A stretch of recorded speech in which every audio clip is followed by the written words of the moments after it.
So let's start by asking the big question. Why are micropayments suddenly a big deal in 2025? After all, this isn't a brand new concept. People have been talking about paying pennies for digital content, streaming payments, or tipping creators online since the early 2000s. But here's the thing. The tech, the timing, and the market forces never really lined up until now. And what we're seeing in 2025 is that micropayments aren't just a possibility anymore. They're quickly becoming a necessity. Subscription fatigue and the broken internet economy. Think about your own digital life for a second. How many subscriptions are you juggling right now? Netflix, Spotify, Apple Music, YouTube Premium, Patreon creators, Substack writers, maybe a few SaaS tools, the list goes on. And here's the kicker. Even people who love digital content are starting to feel subscription fatigue. We've reached this weird point where the all-you-can-eat subscription model has become the norm, but it's not sustainable for either users or creators. Users don't want to pay $10 a month for every single service. And creators? They don't want to be locked into platforms that take huge cuts of revenue and force them to build audiences on someone else's terms. Enter micropayments. Imagine paying 25 cents to read an article, 50 cents to watch a video, or a penny per minute to listen to a podcast. Suddenly, the barrier between user and creator melts away. You're not forced into a monthly subscription you might forget about or cancel, you just pay for what you consume. And in a world where consumers are demanding more flexibility, that's a huge shift. The problem with traditional payment rails. Of course, micropayments sound great in theory, but traditional financial systems just can't handle them. If you tried to run a system where users paid 10 cents per article using Visa or PayPal, the fees would destroy the whole model. Let's break it down. A Visa transaction can cost 30 cents plus 2 to 3% per swipe. PayPal takes a similar chunk plus conversion fees. Even modern fintech apps don't solve the issue. Transaction fees, settlement delays, and middlemen make microtransactions impractical. In other words, the pipes of the old financial system were never built for small-dollar transactions. They were built for credit, for larger purchases, for bulk settlements.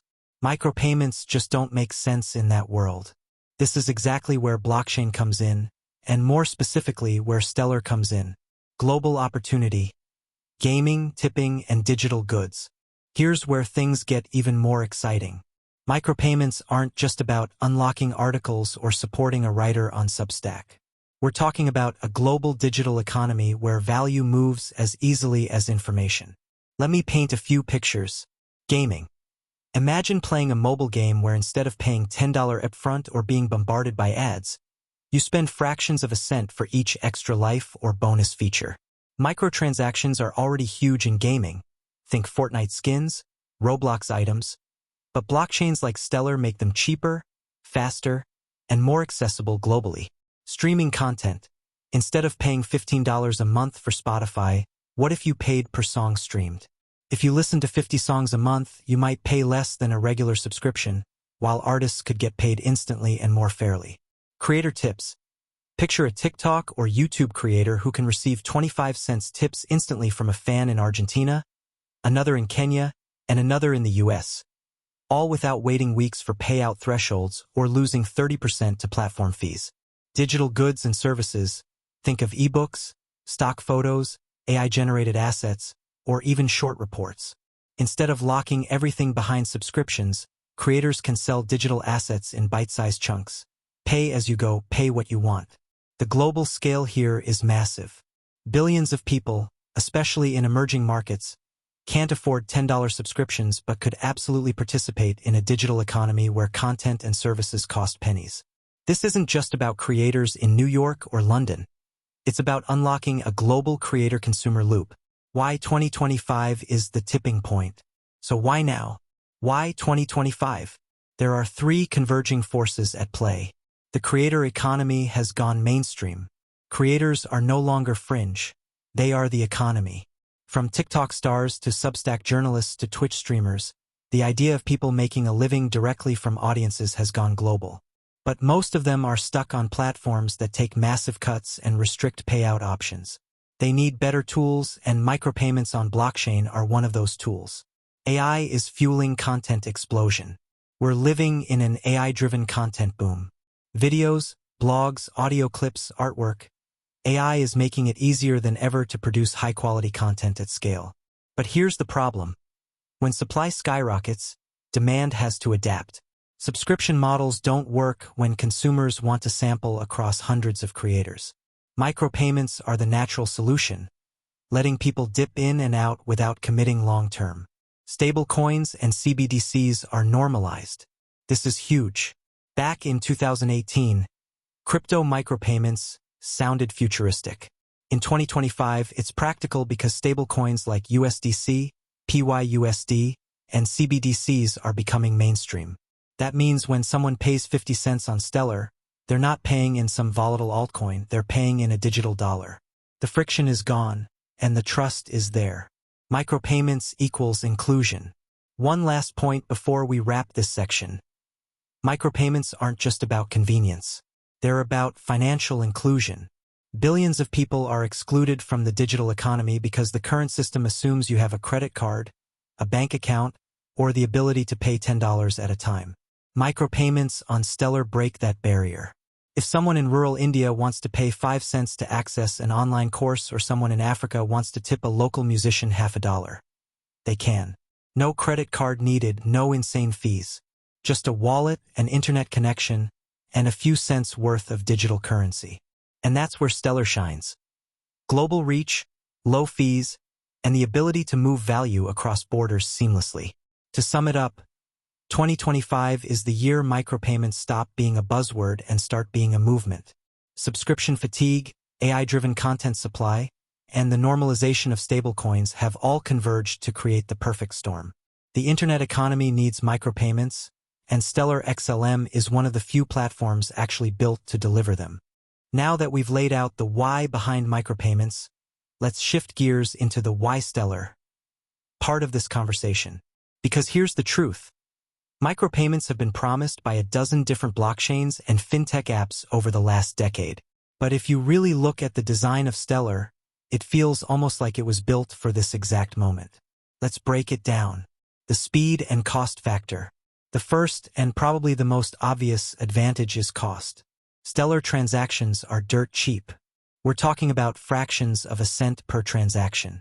Compare that to PayPal, Visa, or MasterCard, which can eat up 30 cents plus a percentage per transaction, and suddenly you see why traditional rails collapse when it comes to micropayments. Imagine tipping someone 25 cents and then realizing that 30 cents of fees ate it all. That doesn't make sense. On Stellar, the same tip costs a fraction of a penny to process. That's not just affordable, it's almost invisible. And that invisibility is what makes micropayments psychologically viable. Nobody wants to think about fees when they're sending a dime here, a nickel there. Stellar removes that mental tax. On top of that, Stellar transactions are fast. They settle in seconds, globally. That's critical because if you're a creator waiting on micropayments, you don't want to see your revenue pending 4 days or weeks. Instant settlement equals instant motivation for both sender and receiver. Simplicity at the core. Here's another underrated advantage of Stellar. Simplicity. A lot of other blockchains are trying to be everything at once: DeFi, NFTs, gaming, enterprise, you name it. That's not a bad thing, but it also creates complexity.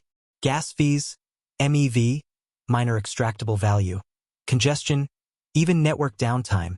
These are all problems we've seen on Ethereum and Solana. Stellar, by contrast, has always been laser-focused on payments and transfers. It's not trying to reinvent every corner of finance. It's trying to make money move cheaply, quickly, and globally. That focus is exactly what makes it perfect for micropayments. The infrastructure isn't bloated. It's lean, it's optimized, and it's already proven in real-world remittance use cases. Stablecoins on Stellar, the game changer. Now let's talk stablecoins because this is where things get really exciting. If you rewind a few years, one of the biggest roadblocks for blockchain micropayments was volatility. Nobody wants to send 25 cents in a token that could be worth 20 cents or 40 cents tomorrow. But with the rise of stablecoins, and specifically USDC running natively on Stellar, that problem disappears. When you pay a creator $1 on Stellar, you're paying them in digital dollars, backed 1:1, instantly transferable and globally accessible. That's huge. It means micropayments aren't tied to speculative assets anymore. They're tied to real-world value. And it's not just USDC. PYUSD, PayPal stablecoin, is spreading fast. Circle is expanding USDC adoption aggressively. And multiple regional stablecoins are being launched around the world. Stellar has already positioned itself as a hub for many of them. That means creators don't have to think, am I getting paid in a weird altcoin? They know it's dollars, euros, or pesos, just in digital form. Comparison to Ethereum and Solana. Now, let's be fair and look at the competition. Could Ethereum or Solana power micropayments? Sure, in theory. But in practice, they face serious hurdles. Ethereum. Even after the merge, gas fees are unpredictable. You can't run a system where a 25-cent transaction might cost $1 in gas. That kills the model immediately. Ethereum is great for high-value smart contracts, but not for microtransfers. Solana has the speed and the low cost, but it struggles with reliability. Outages, congestion, and downtime have been a recurring issue. For a global payments backbone, reliability is non-negotiable. If your transaction doesn't go through while you're tipping a creator or buying an in-game item, that trust is broken. Bitcoin Lightning. Lightning is often held up as the solution for micropayments, but let's be real, it's clunky. Routing payments through channels, managing liquidity, and dealing with failed payments makes it a non-starter for most average users. It's a brilliant concept but hasn't scaled into user-friendly adoption. In comparison, Stellar is cheap, fast, reliable, and simple. That combination is rare, and it gives Stellar a natural edge in the micropayments conversation. Built for global inclusion. Another big reason Stellar shines here is inclusion. Let's not forget, micropayments aren't just about enabling a YouTuber in California to get tips. They're about enabling someone in rural Kenya to get paid instantly for selling digital art. They're about a gamer in Brazil buying an in-game sword for 5 cents. They're about opening doors for billions of people who've been locked out of the global financial system. And this is where Stellar's mission overlaps perfectly with micropayments. From day one, Stellar has been about financial inclusion. It's about making money move seamlessly across borders at scale for everyone, not just the banked elite. Micropayments aren't a side feature. They're a natural extension of that mission. The psychological edge. Now here's something people don't talk about enough. Psychology. Micropayments aren't just about mechanics, they're about mindset. When fees are low and payments are instant, people are more likely to spend impulsively. That's not a bug. It's a feature. Think about tipping. If you see a creator post a great video and it costs you nothing to toss them 25 cents instantly, you'll do it. You won't think twice. But if the process involves high fees, slow settlement, or clunky UX, you won't bother. Stellar makes it effortless, and that psychological ease could drive adoption far faster than people expect. Proof in the remittance market. Finally, let's remember that Stellar isn't starting from scratch here. It already has real-world proof of concept in the remittance industry. Partnerships with MoneyGram and other fintechs have proven that Stellar can handle high volumes of small transactions across borders. Micropayments are just the next frontier. If Stellar can handle millions of cross-border remittances at a fraction of the cost of SWIFT, why wouldn't it handle millions of 10-cent tips, 50-cent unlocks, or penny-per-minute streams? The infrastructure is already there. It just needs to be extended into new verticals like the creator economy. So to wrap this section up, Stellar is built for micropayments because it combines speed, cost efficiency, and simplicity in a way that few other networks can match. Add stablecoins into the mix, and suddenly micropayments aren't just theoretical, they're practical, reliable, and globally scalable. And that's why, as we move deeper into 2025, Stellar isn't just competing in the micropayment space. It's setting the standard. When we talk about Stellar XLM and its journey in the financial space, one thing stands out loud and clear. This network was never built to be just another crypto. From day one, Stellar positioned itself as the rails for money, the behind-the-scenes infrastructure that makes payments faster, cheaper, and more transparent. While other blockchains chased hype cycles, Stellar quietly worked with banks, regulators, fintechs, and NGOs, laying the groundwork for something that actually solves real-world problems. And now, the question everyone's asking is, how does Stellar hold up in a market where competition is fierce, partnerships define momentum, and the line between traditional finance and blockchain is blurring fast? The story really begins with Stellar's design. Unlike Bitcoin, which was created as a decentralized store of value, or Ethereum, which became the go-to hub for smart contracts and decentralized apps, Stellar's architecture is laser-focused on payments. Its consensus mechanism, the Stellar Consensus Protocol, SCP, isn't proof of work or proof of stake. It's built for speed, efficiency, and trust. That means low fees, fast finality, and the ability to move both fiat and digital assets across borders seamlessly. It's not a blockchain trying to do everything. It's one trying to do one thing exceptionally well: move money. But here's where it gets interesting. The global payments industry isn't just crowded. It's dominated by giants: Visa, MasterCard, Swift, PayPal, and 1,000 banks that have had decades to entrench themselves. For Stellar to carve out its niche, it needed more than technology. It needed partners who could bring credibility, compliance, and distribution. And over the years, we've seen Stellar do exactly that. MoneyGram, Circle, Franklin Templeton, UNHCR, and even discussions with regulators, these aren't just headlines. They're a signal that Stellar's approach has always been about aligning with the real financial system instead of fighting against it. Now, let's not sugarcoat things. The market hasn't always rewarded Stellar with the recognition it deserves. Price-wise, XLM hasn't seen the meteoric rises that some other tokens have experienced. And part of that comes from the fact that Stellar doesn't play the same speculative game. It isn't about hyping up NFTs or memecoins. It's about plumbing, the pipes that move value. And as boring as financial plumbing sounds, it's exactly what regulators, enterprises, and institutions are looking for. Because at the end of the day, flashy tokens may come and go, but payment infrastructure is forever. Take MoneyGram as a prime example. When Stellar integrated with MoneyGram, it wasn't just another partnership announcement. It was a real on-ramp and off-ramp for digital assets. Imagine someone in Mexico receiving dollars from the US, instantly converted and settled through Stellar's network, and cashed out at a local MoneyGram outlet in pesos. That's not theory. That's happening right now. And when we zoom out, we see how this changes the game for remittances, one of the most important use cases for blockchain. Remittances are a $600 billion market annually, and the fees people pay to send money back home often range between 5 to 10%.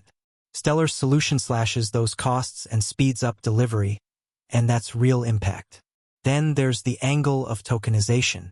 Franklin Templeton launching a money market fund on Stellar wasn't a fluke. It was a sign of where things are heading. We're moving into an era where real-world assets, bonds, securities, even currencies, will be digitized and traded on blockchain networks. And Stellar is positioning itself as one of the platforms where this can happen compliantly and efficiently. It's not about speculation anymore. It's about rebuilding the financial system with transparency and inclusivity baked in. And here's where we circle back to competition. Sure, Ethereum is the king of DeFi. Sure, Ripple has made big inroads with central banks.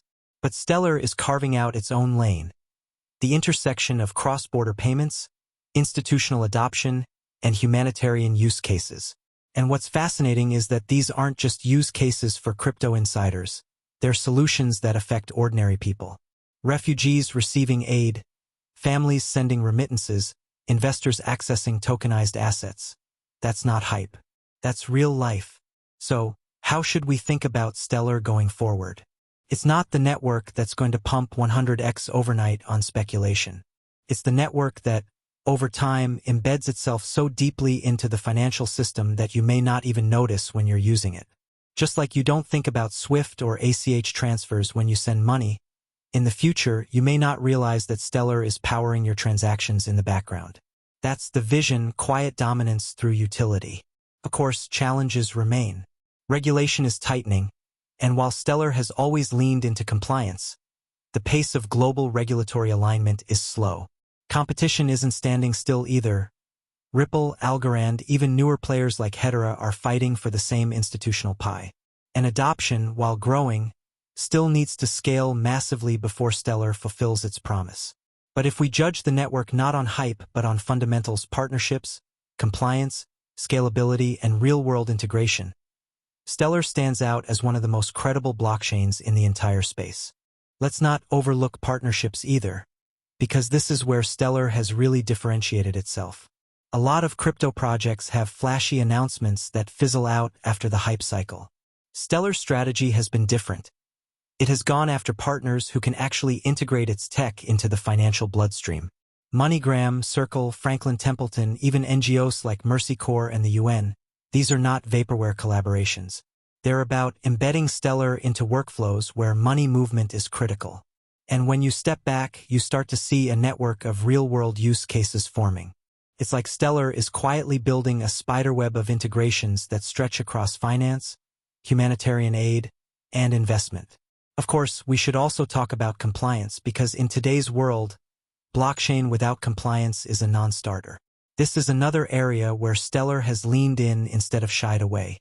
By joining initiatives like the ERC 3643 Association and actively engaging regulators, Stellar has made it clear that it wants to be a compliant player in the financial system. This matters more than ever as governments around the world tighten the screws on crypto. Networks that can prove they're safe, transparent, and regulator-friendly will be the ones that survive and thrive. And Stellar is playing that long game. But here's the kicker. All of this execution adds up to a bigger story. Stellar isn't trying to be the network for everything. It's not trying to beat Ethereum at DeFi or outshine Solana on speed. It's carving out its own lane, the payments lane, the humanitarian lane, the institutional adoption lane. And that's a smart strategy, because in crypto, the projects that try to do everything often end up doing nothing well. Stellar's focus has kept it disciplined, and that's why we're seeing real traction instead of empty promises. Does that mean everything is perfect? Not at all. Stellar still faces challenges in terms of awareness, both among crypto investors and the general public. Its token, XLM, doesn't always get the market love that more speculative projects attract. And scaling adoption from a few high-profile partnerships to global ubiquity is no small task. But if you measure Stellar not by noise but by execution, the progress is undeniable. It's building infrastructure that solves problems people actually have, and that's the kind of progress that lasts. When you zoom out and look at everything we've covered, the big picture is actually simple. Stellar is quietly positioning itself as the rails for value exchange in an increasingly digital, creator-driven world. The buzzword is micropayments, but the reality is much bigger than that. It's not just about tossing a dollar tip on a live stream. It's about creating an entirely new economic layer where every interaction online can carry value. Where watching a video, reading an article, or playing a game isn't just a passive act, but something that can be instantly rewarded, settled, and shared. And here's the part that makes Stellar special. It's actually built to handle this kind of world. We've seen over and over that other blockchains run into roadblocks when you try to make tiny, frequent payments practical. Gas fees, network congestion, clunky user experiences. They all break the illusion of seamless digital money. Stellar flips that on its head. With low transaction costs, near-instant settlement, and a growing stablecoin ecosystem anchored by USDC, it actually makes sense to send someone 25 cents or 50 cents, or even less. That's the unlock. Suddenly, the smallest unit of value matters, and creators don't need millions of views or giant corporate deals to make their work sustainable. Now, I won't sugarcoat it. There are challenges. Wallet adoption still has a learning curve. Regulatory uncertainty can spook institutional partners. And let's be honest, Stellar doesn't yet have the brand flash of Ethereum, Solana, or Bitcoin. But that might actually be its advantage. While everyone else is chasing hype, Stellar is quietly laying down infrastructure. It's embedding itself in remittances, in NGOs, in financial institutions, and yes, in creator monetization experiments. By the time people catch on, it may already be the default layer behind half the payments you never even realized touch crypto. So where does that leave us in 2025? I think we're standing right on the edge of something transformative. The same way the internet reshaped publishing, the same way streaming reshaped entertainment, micropayments could reshape how creators and audiences connect. And Stellar is one of the only networks truly positioned to make that shift real. Here's my call to you. Don't just watch this from the sidelines. If you're a creator, experiment with these tools. If you're a builder, think about how you can plug Stellar into platforms where micro-value exchange makes sense. And if you're an investor, don't underestimate how big this lane could become for XLM. It's not hype, it's not vaporware. It's a clear, practical path to adoption. Stellar isn't trying to be everything, it's trying to be useful. And in a world that's drowning in noise, that focus could be its greatest strength. So let's keep watching, keep experimenting, and keep the conversation alive. Because if Stellar pulls this off, it won't just be another blockchain success story. It'll be the invisible engine driving the creator economy of the future.